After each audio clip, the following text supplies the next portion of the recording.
In Arabic, the name of Muhammad, Muhammad's got many names, but one of the most important name is Mustafa. Mustafa in Arabic means he who was selected. And the idea is that since the time of Adam, the first human being, God selected from every generation the best of all the descendants of Adam. So there was some kind of natural selection, one generation after the other. Until at the end, he selected the best of the best of the best of the best. And this is the Prophet Muhammad. And he chose him to give him his word, the exact word of God, and of course selected him to be the prophet that will bring to humanity the finest of all revelations. This is Islam. That we are talking about a culture which is highly rich, highly interesting, and highly rewarding. And that's what the most important thing. It's highly rewarding because it basically, for the ordinary person, it's a very, very simple religion. I'm not talking about philosophers, I'm not talking about academicians, I'm not talking about the great theologians, I'm talking about the simple person for whom Islam is the most rewarding of all religions. At the end of the story, if he is a good Muslim, when he dies, he is going to go straight into paradise, and paradise is described in the most colorful way possible in the Quran. And for this reason, I think we should speak about Islam with great respect. And not just, as I can hear some people say, well, it's Islam, it's nothing. No, it's not. And it's not a simple thing that a person like me and others like me in the academy, in fact, dedicated their life for the studying of this culture.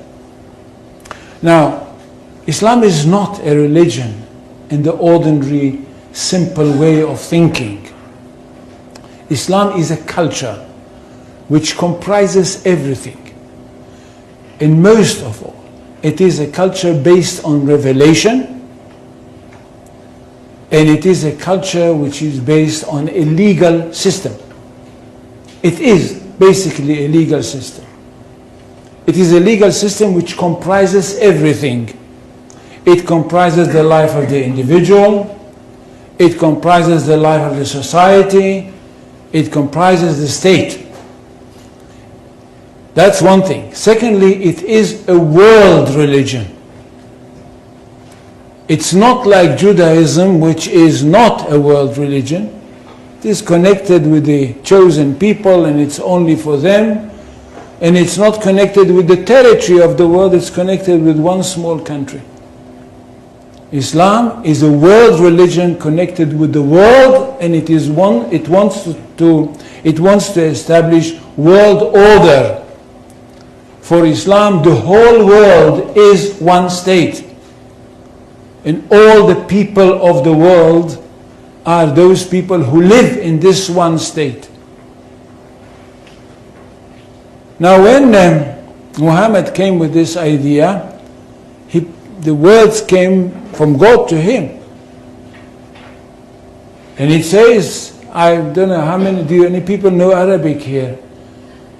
They don't. So I will not quote in Arabic. In Surah 61, verses 11-13, we hear that God sent Muhammad with the true religion, with the right message, with the right path, in order that it should overcome all the other religions. Which means that there is only one truth. Jews and Christians, which are called the people of the book, had once their own truth, but they were not a very good custodians, and they falsified their books.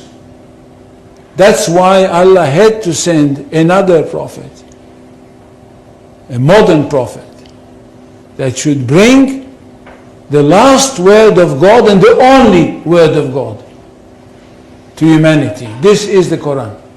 Nothing can be superior to it.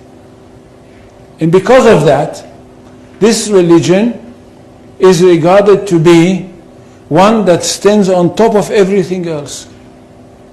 In Arabic, they say, Al-Islam ya'lu wa la yu'la alayhi. Islam is superior, nothing can be superior to it.